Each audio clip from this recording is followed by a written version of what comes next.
Minnesota coach Tim Brewster begins the Gopher Walk, a tradition he installed when he came to Minneapolis, and it's been paying dividends. The Golden Gophers are 3-0, trying to go to 4-0 this afternoon as they take on Florida Atlantic.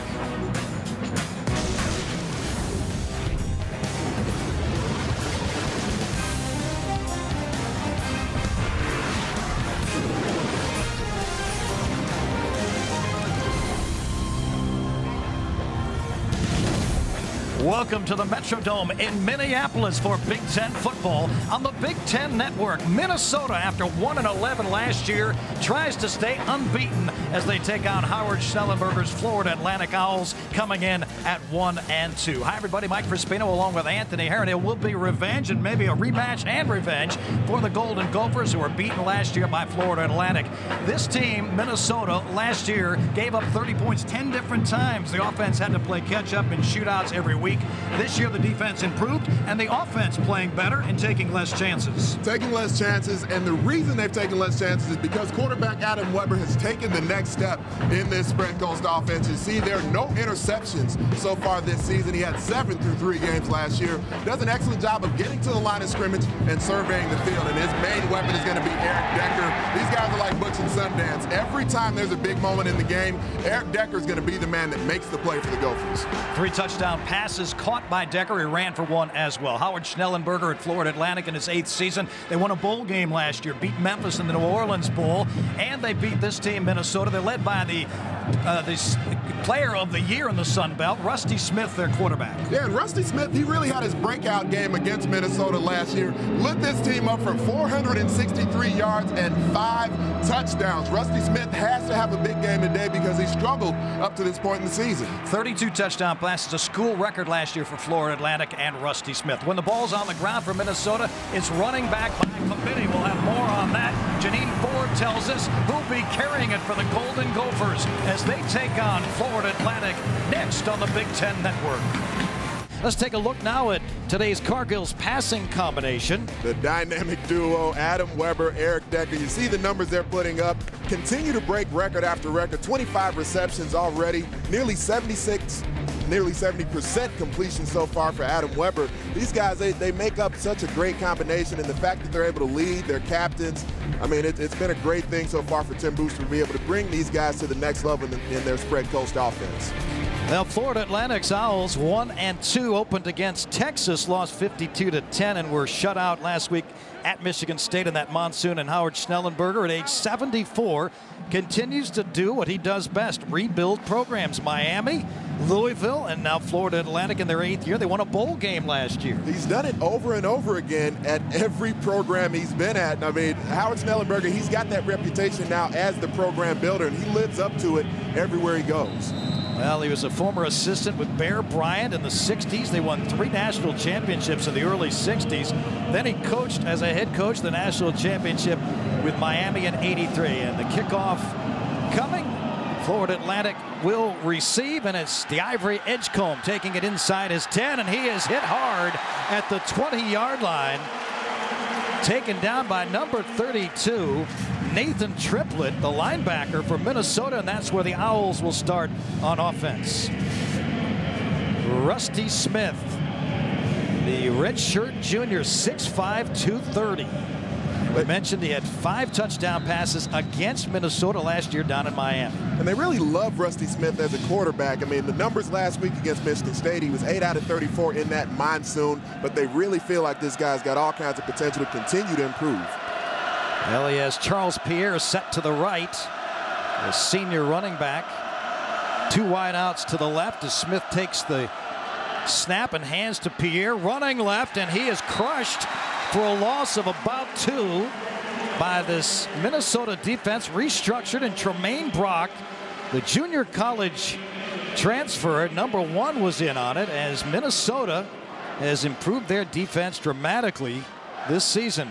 So no huddle, Rusty Smith, 4 touchdown passes, an interception, 44% completion, rolling to his right, looking, and has a man, the catch made, and he is knocked down, nearly intercepted. Tremaine Brock made the play, was nearly intercepted that time by Kevin Mannion, but the catch by Chris Bonner. Now for the Rotel starting lineup for FAU's Owls. And Charles Pierre is the important runner in the backfield at 5'9", 195. The senior leading the way. A couple of touchdowns this year. Cortez Gent, watch for him. He scored 9 touchdowns last year from that wide receiver position. 3rd down and 3 to go. Smith back on the fake, looking downfield, and it's intercepted by the Gophers. And it's fumbled out of bounds, but the interception made by Trey Simmons, his 2nd of the season, and Minnesota turns over the Owls early. A 22-yard return, and they continue to turn over the opponent. Play action fake here from Rusty Smith. Trusts his eyes, but his eyes lied to him because big play Trey Simmons, they like to call him that here in Minnesota, comes up with yet another interception here. Starts off the game right for the Gopher defense. They've been doing it all year long. The Gophers, 45 points off turnovers already in 3 games. All last year had only 41 points in 12 games. So Howard Schnellenberger's team in a hole here. From inside the 30, the handoff inside. Eskridge falls forward. No! Nice fake. They get it out to Decker on the reverse. Beautiful ball handling in the backfield by Adam Weber. Greg Joseph, the strong safety, had to make the tackle, and Decker just short of a 1st down. Adam Weber fooled everyone on that play because we both thought he had handed the ball off inside, but he was able to have the great ball skills, like you said, and just get it flipped out there to Eric Decker. They're finding so many different ways to get the ball to Eric Decker. Inside the 20, it's 2nd and 1. Minnesota driving early after a turnover.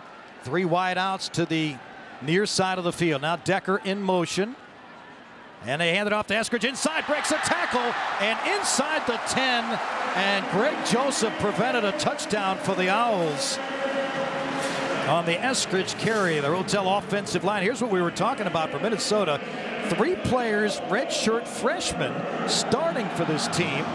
Trey Davis, Chris Bunders, Ryan Wynn, Jason Menke, and the backs and receivers, we've already talked about Eric Decker. DeLeon Eskridge came from the same high school as Lynn Swan in San Francisco. Ralph Spryatt, one of the wide receivers. He's only a sophomore. And the senior Jack Simmons is the tight end. 1st and goal at the 9. And carrying inside the 5, Shady Solomon, the freshman, as Minnesota's knocking on the door. Florida Atlantic's starters on the front line: Julian Myers, Javante Jackson, Josh Savage, Michael Hancock, who leads them in sacks, and the linebackers Andre Clark, Franz Joseph, a preseason Sun Belt Conference Player of the Year candidate, Corey Small, Greg Johnson, Ed Alexander, Tavares Hill in the backfield. Handoff inside, touchdown untouched.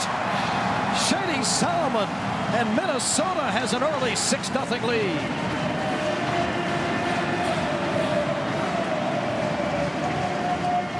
Something for the Golden Gopher fans to get up about. Minnesota wastes no time after the interception and returned by Tremaine Simmons rather, and they go in for the touchdown. Now the extra point by Joel Monroe. The snap is down, the placement good, and Minnesota with a quick 7-0 lead over Florida Atlantic. And how easy did that touchdown look, Mike? I mean, you see where Shady Solomon gets the football, got a big wide open lane in the paint for the Gophers.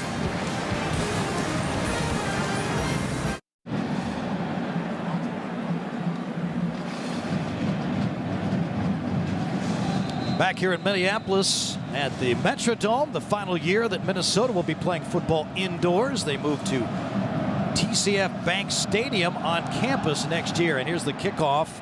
Low line drive, and it ends up going in the end zone as the Ivory Edgecombe let it go, and that's where Florida Atlantic starts on their 20. Now, there's a reason this touchdown looks so easy, is because preseason Sun Belt Defensive Player of the Year, Franz Joseph, there at the Mike linebacker spot, as they hand this ball off to Shady Solomon, he actually gets out of his gap right there, worried about the lateral areas in this Minnesota offense. That's what the play fakes will do for you when you got a great ball handler in the backfield like Adam Weber. He can do so many different things. The defense doesn't trust their eyes, and they can't react in time. And Andy Brinkhouse made the block to spring The Gopher back Solomon for a touchdown. So Florida Atlantic on their 20, down 7-0 already. Less than 3 minutes in, and there's a penalty flag that flies. The referee this afternoon, Matt Loeffler, and illegal procedure on the Owls. They'll be penalized 5 yards. Minnesota's defense features juniors and seniors across that front line. Willie Van de Steek back from injury. 10 tackles last week against Montana State. And the linebackers, Lee Campbell, Simone Lawrence, Dion Hightower.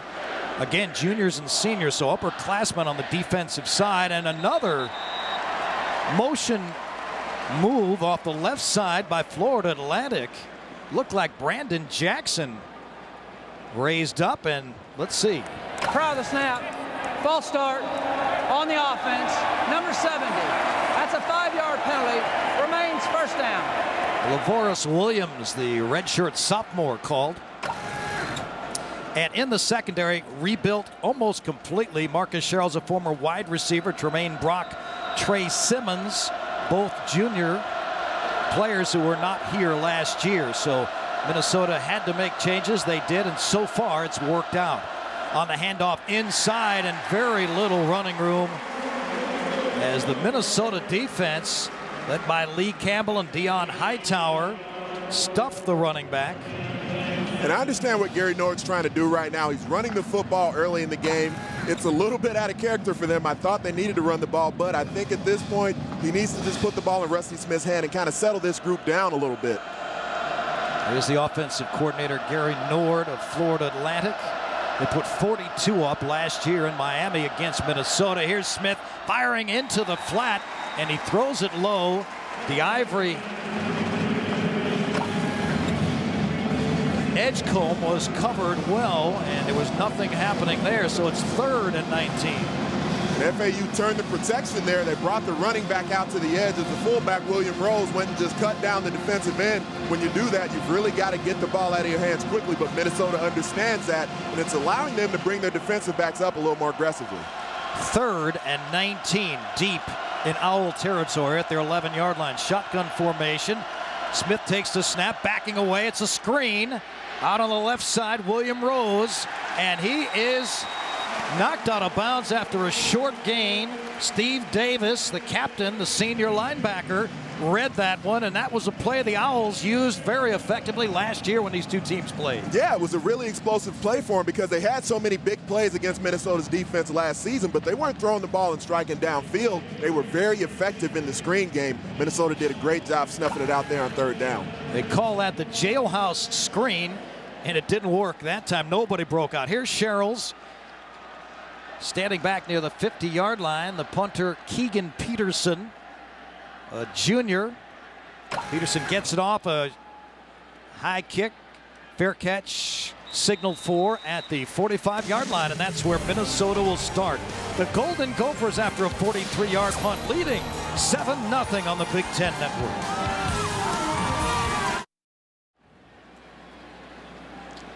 Ted Roof talking to his defensive unit. Roof, a former head coach at Duke, and of course great linebacker at Georgia Tech. He's got his team playing aggressively, taking the ball away, and they set up the first touchdown by Minnesota with an interception. So the Golden Gophers start in their own territory this time, and a handoff inside for short yardage as Javonte Jackson made the stop. You know what I'm looking forward to watching today, Mike, is wherever Eric Decker is going to line up, because they put the guy in so many different situations. They move him around. He's at the X, he's at the Z. They've been motioning him into the backfield a lot today. To find Eric Decker, that's going to be the challenge today for the Owl defense. Deleon Eskridge is standing to the left of Adam Weber. And the man in motion, Jack Simmons. They hand to the left, and a nice move by Eskridge into the open field at the 40. Still on his feet inside the 30 and inside the 25-yard line by Deleon Eskridge. A huge run before Corey Small brought him down. Set up nicely here, drops back into the pocket, and as Eskridge gets this football, watch the move he makes right there, and now he's into the open field. As Vincent will run nicely. You saw Ben Kuznia, the receiver number 16 there for Minnesota, blocking downfield. That's where those short plays end up becoming long plays here. And a late flag came down. A late call of holding will bring the ball back, but the correction with the penalty results in a first down. It is still a first down. It'll be at the 40-yard line. But Dwan Bennett, as Janine Ford told us before the game, injured out. He caught 12 passes in the first 3 games. Yeah. They liked that play, the short catch and run, and that time DeLeon Eskridge really executed. And that's where their offense is at its best, where the running back can be a versatile part of the passing game. So they'll start at the 40-yard line, 1st and 10. 10.5 to go here in the first quarter. Shady Solomon is in the backfield. Simmons in motion. Weber steps up in the pocket, throws deep and in traffic, and that is going to be incomplete. As Jack Simmons was running the fly pattern down the near sideline. And on the holding you saw a couple of snaps ago, the reason that they still ended up getting the first down on it was because it came so late in the play. So they allowed the result of the play to stay on the boards because the holding took place after the back had already crossed first down yardage. Howard Schnellenberger, who talked with us last night during their walkthrough and practice they had here at the Metrodome, looking for better pass rush from his defense. Nice fake by Weber, still on his feet inside the 25. So Adam Weber with a sleight of hand again, and Javaris Hill had to make the tackle after an 18-yard gain. Adam Weber, just a sleight of hand back there in the backfield, like you said, Mike. The defense can't trust its eyes. They don't know who has the football. We're having enough trouble keeping up with it up here. So they're at full speed in live action. This linebacking core has to make sure they're staying gap sound. Defensive coordinator Kirk Hose of Florida Atlantic talked earlier in this week about Adam Weber and the way he runs the ball. He will drop his shoulder. Handoff inside to Eskridge for a short gain of about 3. Set up a 2nd down and 7. Back to our Chicago studios. Dave Repson has more on what's going on with Ohio State. Dave? A little bit better than last week so far, Mike. Terrell Pryor got the start at quarterback. He's been alternating, though, with Todd Beckman. Pryor here, his first career touchdown pass, 13 yards to Rory Nichols. 7-0 in favor of the Buckeyes. Thank you, desponding after the troubles they had at USC last week, as Troy comes from the Sun Belt Conference. They are 2-0.